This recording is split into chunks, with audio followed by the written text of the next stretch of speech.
Oh,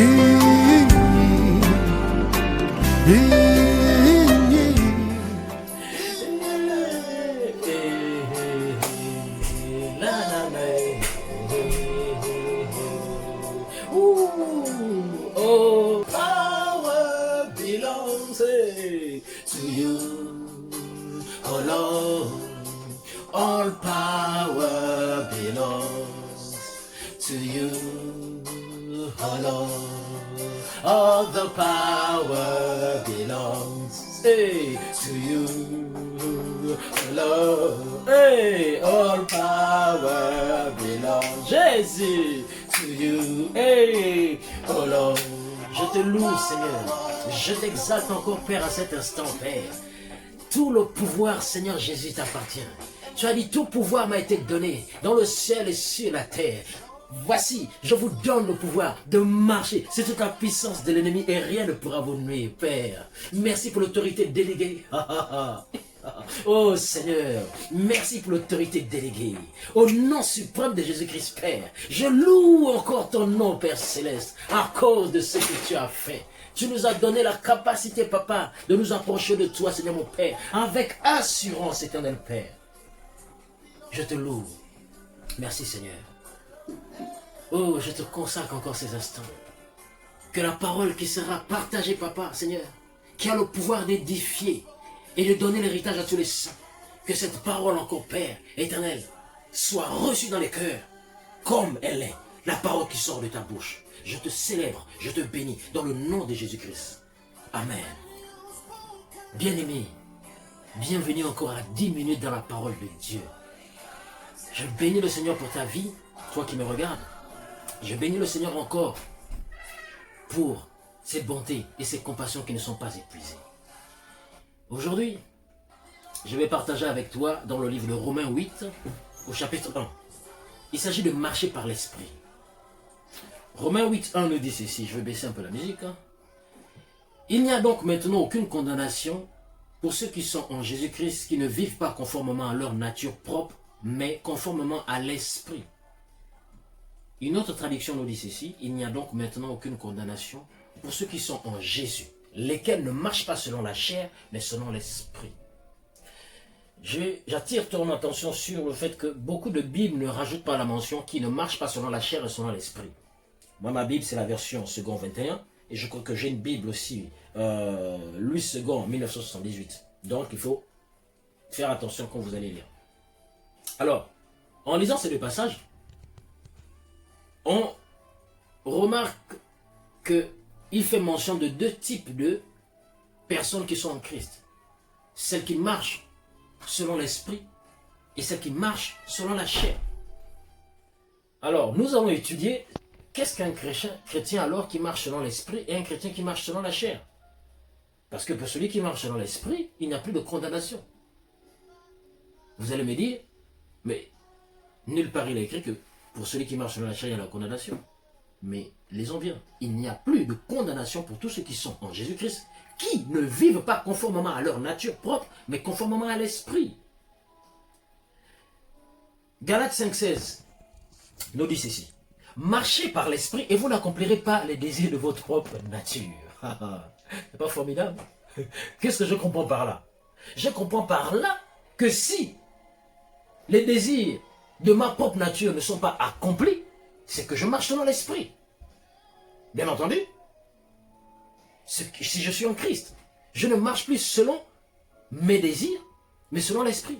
Si mes désirs ne sont pas accomplis, si les désirs de ma nature propre, la nature de l'homme, ne sont pas accomplis, c'est que c'est les désirs de l'esprit qui sont accomplis. Mais non, c'est quoi les désirs de la nature propre?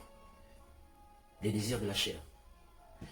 C'est Galates 16, toujours, qui dit ceci. Il dit, en effet, la nature humaine a des désirs contraires à ceux de l'esprit. Et l'esprit a des désirs contraires à ceux de la nature humaine. Ils sont opposés entre eux, de sorte que vous ne pouvez pas faire ce que vous voulez.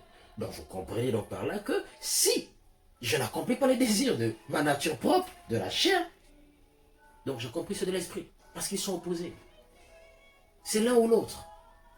Maintenant, c'est quoi les désirs de la nature propre? La Bible explique la Bible. c'est Galates 19, on est toujours sur Galates 19, hein, qui nous cite ceci. Il dit, les désirs de la nature humaine sont ceux-ci: l'adultère, l'immoralité, l'immoralité sexuelle, l'impureté, la débauche, l'idolâtrie, la magie, la haine, les querelles, les jalousies, les colères, la division, les sectes, l'envie, les meurtres, l'ivrognerie, les excès de table et les choses semblables. Voici les choses de la nature humaine. Je vais encore baisser un peu le son. Et c'est Paul qui parle toujours dans le livre de Galates. Et pour illustrer ce qu'il dit, Paul nous explique qu'est-ce que nous décrit dans 1 Corinthiens 3, 1 à 13, ce qu'est un chrétien charnel. Il a adressé le même message à l'église de Corinthe en leur disant ceci. Donc 1 Corinthiens 1, 3, 1 à 3. Il dit, pour ma part, frères et sœurs, je n'ai pas pu vous parler comme à des personnes dirigées par l'esprit, mais comme à des personnes dirigées par leur nature propre, comme à des petits enfants en Christ. En effet, puisqu'il y a parmi vous de la jalousie, des disputes, des divisions, n'êtes-vous pas dirigés par votre propre nature et n'êtes-vous pas conduits et ne vous conduisez-vous pas d'une manière toute humaine? Ensuite, il rajoute dans Galates 5, 20, il dit, je vous préviens, comme je l'ai déjà fait, ceux qui ont un tel comportement n'hériteront pas du royaume de Dieu. Donc vous comprenez que marcher selon la chair, selon tout ce que j'ai cité plus haut, va vous priver de rentrer dans le royaume de Dieu. Donc il y a encore une condamnation qui plane. On peut aisément comprendre cela, frère. La parole est explicite. La parole est claire. Tant que tu marches dans tout ce qui a été cité, frère, tu n'es pas encore un fils de Dieu. Parce que c'est Romains 8, 16 qui dit, ceux qui sont fils sont dirigés par l'Esprit de Dieu. Ceux qui sont fils sont dirigés par l'Esprit de Dieu. Donc tu n'es pas encore un fils de Dieu, tu es encore un enfant. Tu peux proclamer haut et fort, oui, Romains 8, 1, ceux qui sont en Christ ne sont plus condamnés, c'est faux. Tant que tu marches selon la nature charnelle, à savoir les disputes, les querelles, la jalousie, les envies, tu n'es que charnel. Et il dit quoi? Il dit que parce que tu es charnel, il te considère comme un petit enfant. Or, Galates 4, 1, Galates chapitre 4, 1 à 2 nous dit ceci. Aussi longtemps que l'héritier est un enfant, il ne diffère en rien d'un esclave. Quoi qu'il en soit le maître de tout, il est soumis à des tuteurs et à des administrateurs jusqu'au temps fixé par son père. Donc, tant que tu demeures enfant, tu ne peux pas avoir l'héritage. Tu es considéré comme un esclave. C'est pour ça qu'il dit que tu es encore condamnable. Qu'est-ce que tu dois faire? Mais tu dois grandir. Tu dois grandir. Tu dois grandir. Et comment tu fais pour grandir, mon ami? C'est là le problème. Je crois que c'est 1 Pierre 2, 2 qui dit ceci. 1 Pierre chapitre 2 nous dit,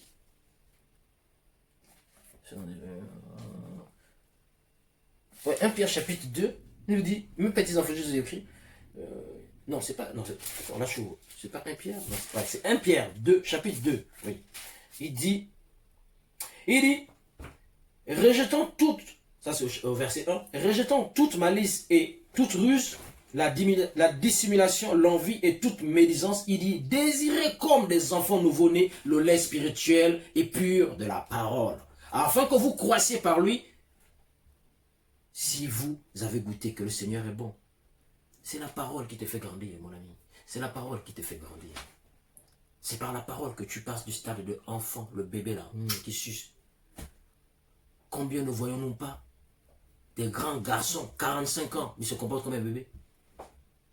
Il se comporte comme un bébé. Le père ne peut pas lui confier l'héritage. Jamais. Il n'a pas grandi.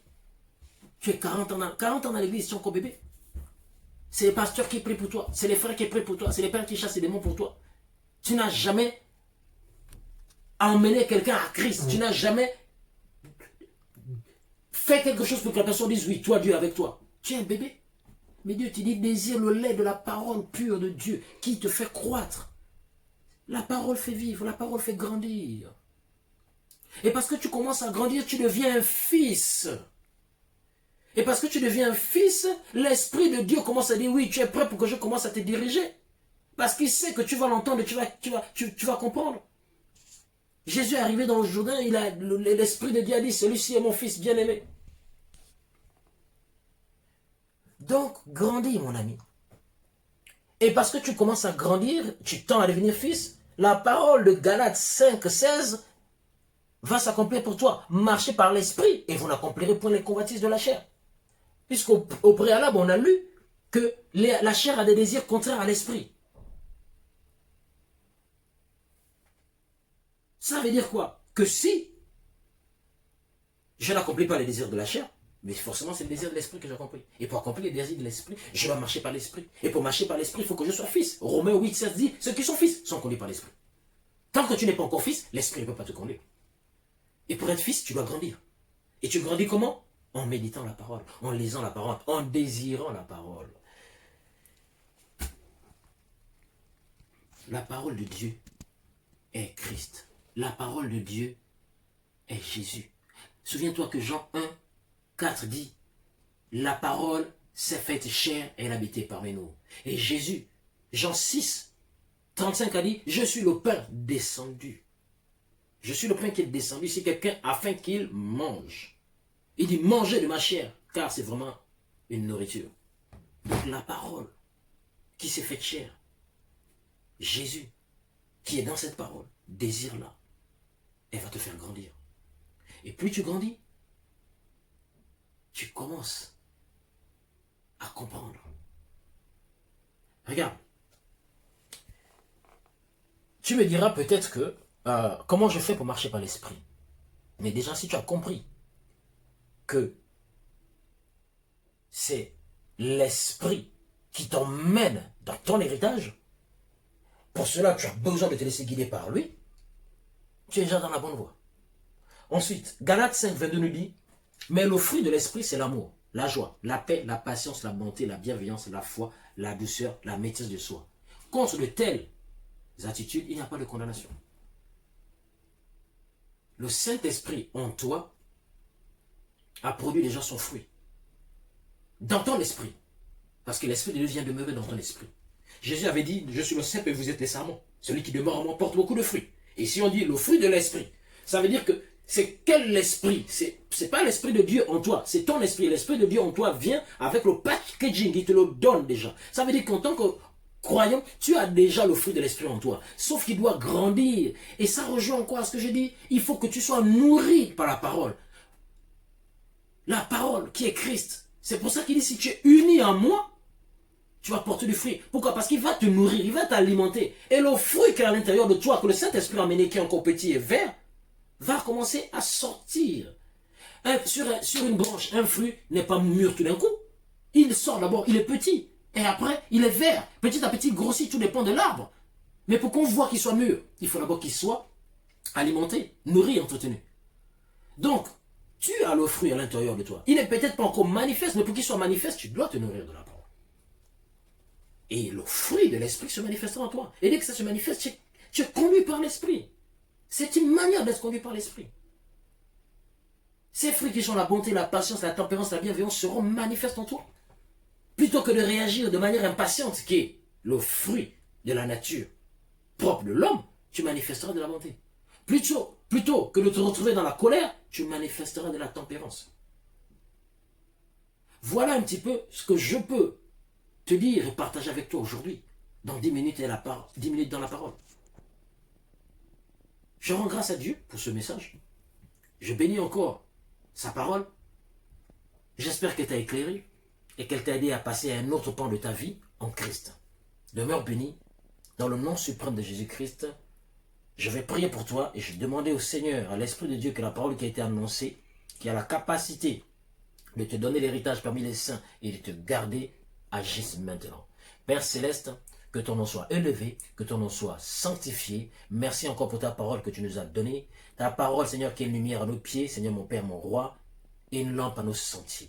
Il est écrit que la révélation de ta parole est claire, elle donne l'intelligence aux sages. Merci pour cette parole que tu nous révèles. Seigneur Père, qu'elle illumine mon roi. Que sa révélation, mon Père, Seigneur Dieu, illumine les cœurs de ceux qui ont compris, Seigneur Père. Je te rends la gloire, l'honneur et la louange au siècle des siècles. Amen. À bientôt.